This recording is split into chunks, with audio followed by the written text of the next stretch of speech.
Il est 13 heures à Abidjan. Bonjour à tous. Voici les titres de l'actualité de ce mercredi 31 janvier. Après l'Éthiopie, l'actualité aux États-Unis en ce moment, c'est le premier discours sur l'état de l'Union de Donald Trump. 20 minutes de discours, un ton conciliant, mais peu d'annonces et peu de détails. Donald Trump s'est prêté hier pour la première fois depuis son accession à la Maison-Blanche à l'exercice du discours sur l'état de l'Union en conviant parlementaires et américains à l'unité. Et sur le sujet, nous allons tenter de joindre Colvin Dack, notre analyste politique depuis les États-Unis. Bonjour. Bonjour. Vous avez suivi le premier discours sur l'état de l'Union de Donald Trump hier mardi, un discours d'ailleurs très attendu, notamment sur les questions de l'immigration. Est-ce qu'il est resté constant par rapport à sa position sur l'immigration, s'il vous plaît? Oui, en fait, Trump a décrit un plan qui prévoit l'établissement d'un chemin vers la citoyenneté pour les dreamers, les rêveurs en anglais, la construction d'amour qui est pour pour la plupart des Américains, c'est un symbole de racisme et xénophobie, et une fin au système de loterie des visas et la limitation de migration en chaîne, limitée aux conjoints et aux enfants. Alors, il propose beaucoup, mais c'est un prix considérable.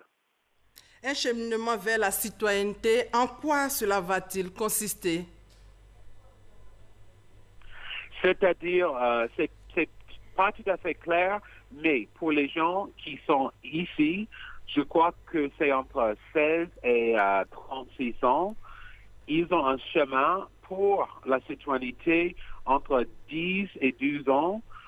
Bien sûr, après, s'il n'y a pas des problèmes avec la loi, s'ils ont des emplois, s'ils payent les impôts pour ces années, ils ont la possibilité d'avoir la citoyenneté américaine. Colvin, comment cette proposition a-t-elle été accueillie par les 1,8 million de dreamers?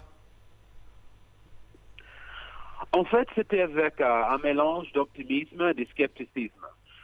D'une part, ce chemin va beaucoup plus loin, même des efforts du président Obama. Mais ces dreamers savent que les plus conservateurs du parti du président Trump, les républicains, ne soutiendraient jamais cette proposition, ce qu'ils appellent l'amnistie. Aussi, la date limite pour résoudre leur situation, c'est le 5 mars. Alors, on ne sait pas si ça c'est vraiment faisable dans un mois à peu près. Donald Trump a également essayé de se défendre sur les accusations racistes, allusion faite au propos pays de Med, à lui attribuer un mot sur cette tentative, s'il vous plaît. Oui, en fait, ce qu'il a dit en réalité ne change rien. Parce que il a, d'une part, il a parlé de la famille. Il a dit que nous sommes tous dans la famille américaine. Il a dit que grâce à lui, le taux de chômage pour les Noirs, c'est mieux que 40 ans. Mais, à la fois, il a fortement critiqué ceux qui mettent un genou à terre devant le drapeau pendant les matchs du sport, sans aucune reconnaissance que la raison de leurs manifestations, leurs actions, c'est de souligner le problème de racisme et certaines actions de la police. Alors, il critique les Noirs, mais il dit que la prospérité, c'est grâce à lui pour les Noirs. Du coup, la réponse du Parti démocrate ne s'est pas fait attendre. En fait, grâce aux médias sociaux, c'était instantané. Je crois que la plus importante, c'est que la réponse officielle au discours du Parti démocrate a été donnée par le congressiste Joe Kennedy. Il est le petit-neveu du président John F. Kennedy. Il n'a que 37 ans. Il est jeune. Il a beaucoup de passion. Bien sûr, les démocrates l'ont choisi pour le présenter aux Américains avant les élections présidentielles de 2020.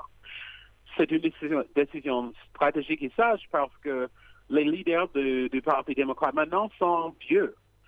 Mais un petit-neveu de JFK représente les jeunes. Cependant, il représente aussi les dynasties politiques américaines. Et après les Kennedy, les Bush, les Clinton, franchement, on est marre de ces dynasties politiques aux États-Unis. Pour finir, M. Colvin, que retenir de cette sortie de Donald Trump? Il a aussi parlé de l'économie qui porte désormais des fruits avec ses réformes. Oui, je crois que le vrai test pour l'impact de son discours, en fait, c'est ses actions et ses mots le lendemain du discours, c'est-à-dire ce matin. Franchement, qu'est-ce qu'il va dire sur Twitter à 8 heures, notre heure ici? Qui va être la cible de ces attaques? S'il se lève et regarde les infos et l'opinion de ses défenseurs n'est pas positive, dira-t-il quelque chose qui change complètement les politiques exprimées il y a 2 heures? Et aussi, il faut noter que c'est bien possible qu'il crée une nouvelle polémique qui n'a rien à voir avec le discours, parce que l'année dernière, son premier discours au Congrès, c'était 4 jours après qu'il a accusé Obama d'avoir mis sa campagne sur écoute. Alors, tout dépend de sa réponse. Mais je crois aussi, chez moi, les Américains pensent à l'économie.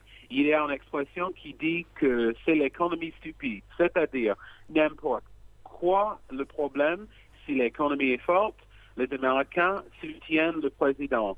Et grâce aux politiques d'Obama, qui a vraiment fortifié notre économie, Trump, il continue ses efforts. Et si l'économie continue comme ça, tous les polémiques, les problèmes, ces mots, Twitter, tout ça, chez les Américains, n'a importance.